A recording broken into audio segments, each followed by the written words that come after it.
Nope, nope, nope, nope, nope, nope, nope, nope, nope, nope. Some days, you just gotta leave the studio. It's too pretty outside. It might be too windy for this, but I don't care. In the last video, I announced that I was giving away 10 all-access passes to get access to all of my courses. There's like 20 of them, plus my VIP membership. So congratulations to these people who were the winners. I've already contacted you. There's instructions on how to claim your prize. Way to go. And to the hundreds of you who commented, thank you for your comments and thanks for the kind words. That stuff really sinks in with me and means a lot.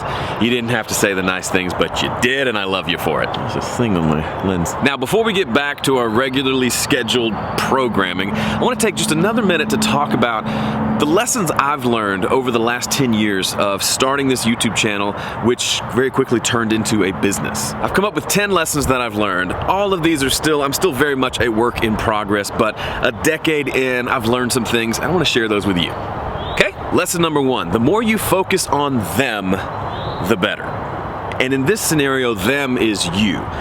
It's really easy to become really self-absorbed when you're making videos, because you're the person on camera, or it's your voice behind the podcast, or it's you writing the articles. And some of our favorite content, I think of people like Casey Neistat, who does the vlog thing.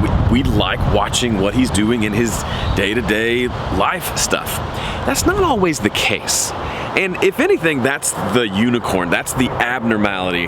Most people, when they're coming to watch your video or even listen to your music, they're wanting to get something out of it. And if your focus is most of the time on yourself, it's just not that attractive. So I've gone through periods of I'm gonna make the videos I wanna make, do the things I wanna do, and don't care about anybody else. It just doesn't work very well.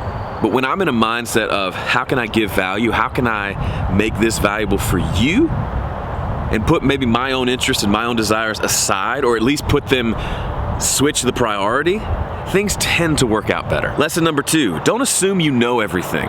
When I first started Home Studio Corner, it was in 2009. YouTube was still fairly young. There just weren't a lot of people doing what I was doing. So I felt kind of like a genius because it kind of took off and people liked it. And then I said, I'm going to make a course, and I created a course and I sold it, and I started to think, I am a genius. I'm not a genius. At best, I stumbled across something that kind of worked. In any endeavor in life, don't assume you know everything. It just puts you in a bad place, and you don't know everything. Lesson number 3 ties into lesson number 2. Learn from others who've gone before you. It's really appealing to say, I'm gonna forge my own way and do everything uniquely. First of all, you're probably not gonna do everything uniquely because pretty much everything's already been done in some form or fashion. And there's a wealth of knowledge both from people you know and people online like this guy who can help you because they've just done it already. They've gone through it and they can give you advice and wisdom that will help you do what you're trying to do even better. Lesson number 4, this is a big one. Comparison is the killer of joy.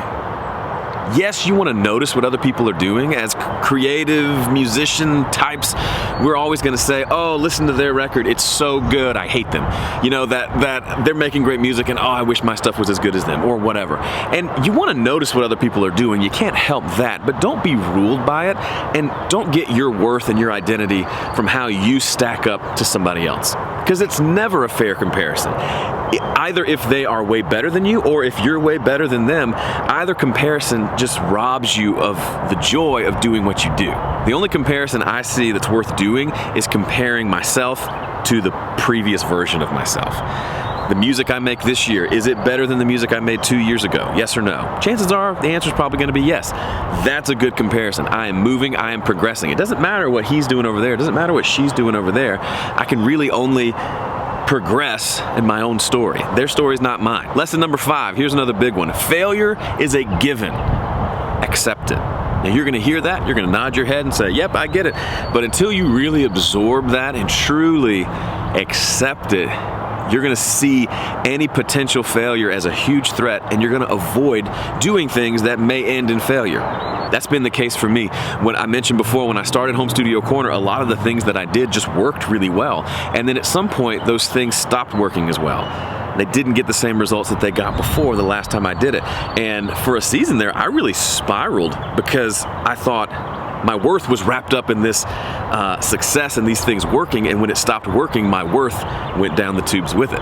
It took a long time and many hours of therapy to realize that failure is just a natural, normal part of life. I'm gonna fail, you're gonna fail, it's normal, we need to accept it, we need to normalize it, and then just look at it objectively as, yes, that was a failure, what can we learn from that? It can still hurt, but it doesn't define who I am. Lesson number 6, challenge yourself. If you're staying comfortable all the time, whether it's making music or in a new business venture or at your job or in relationships, if you keep it comfortable always, chances are you're a little stagnant and you're holding back out of fear. Kind of gets back to that failure thing. Give yourself challenges. Specifically, I've given myself all these crazy studio challenges, like mix a song in an hour, do an entire song using an SM57, mix a song using only stock plugins, try to complete an entire production in just 24 hours, things like that. But even smaller ways of just challenging yourself to get in and finish that project you've been working on for a really long time. Finish it, see what happens. Lesson number 7 ties into lesson number 6, try new things. When I started Home Studio Corner, I had no clue what it was going to turn into, so I tried a lot of things. Tutorial videos, Ask Joe, a podcast by myself. Then I started a podcast with Graham Cochran. Then we did dueling mixes together. And then we've done events here in Nashville. I've tried tons of different product ideas, some of which worked, some of which didn't. Membership, I've tried so many different things. Some work, some don't, and there's lots to learn from all of it. Number 8, this one's huge. Practice gratitude. Gratitude doesn't come naturally to most people, or maybe any people. It's something that I personally have to actively sit down, and I try to every day make a list of some things that I'm thankful for.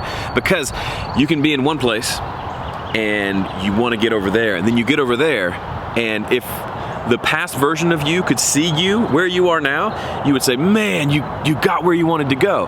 But human nature, being the pesky little devil that it is, when I get there, I just look around and say, okay, I want to get there now. And I don't naturally take a lot of time to be thankful for where I am. I'm always looking to the next thing, the next pasture. Grass is always greener over there. One of the only solutions to that is gratitude. I have so much to be thankful for, and so do you. Even if things are difficult, there's always something that we can be thankful for. Number 9, don't wait to get started. When I started Home Studio Corner, I had no business starting a YouTube channel. Yes, I had studied audio. Yes, I had worked at Sweetwater for a few years. I had some head knowledge, but there were millions of people who knew more than me, had more experience than me, could arguably have done an infinitely better job than I could. But I just started. I had something to offer, and I thought it might be valuable, so I tried it out, and it ended up being valuable to a little tiny piece of the world. That's you. Just don't wait until you've got it all figured out to start. You will never get it all figured out unless you start. It's a weird dichotomy. And finally, lesson number 10, stay humble. That's really hard to say because I'm not a very humble guy, but I have these moments where I realize life, music, family, guitars, software, talent, health, that swing over there, it's all a gift. I've worked hard and I've done some of the right things, but ultimately, even the opportunities that present themselves to me, I had nothing to do with. And I never want to get to a point where I'm saying, look at my kingdom. It comes back to that gratitude piece. I do want to enjoy what I have, and I also want to chase after big dreams and big goals. But all the while, when I get into that mode of feeling like this world owes me, I feel entitled, doesn't take me to a good place, and things typically don't work out very well. I would rather stay in a place of being thankful for what I have, recognizing the great gift that just life in general is, and doing my best to steward it well. All right, that's it for today. Thanks so much for sticking around. If you haven't subscribed yet, the first 10 years were great. The next 10 years are going to be even better. Hit that subscribe button, or better yet, head over to homestudiocorner.com, sign up for something free. You'll get on my email list, and then I'll email you lots of other cool stuff that you might not already be getting. But that's it for me today. Thanks for watching. Here's to another 10 years. Later.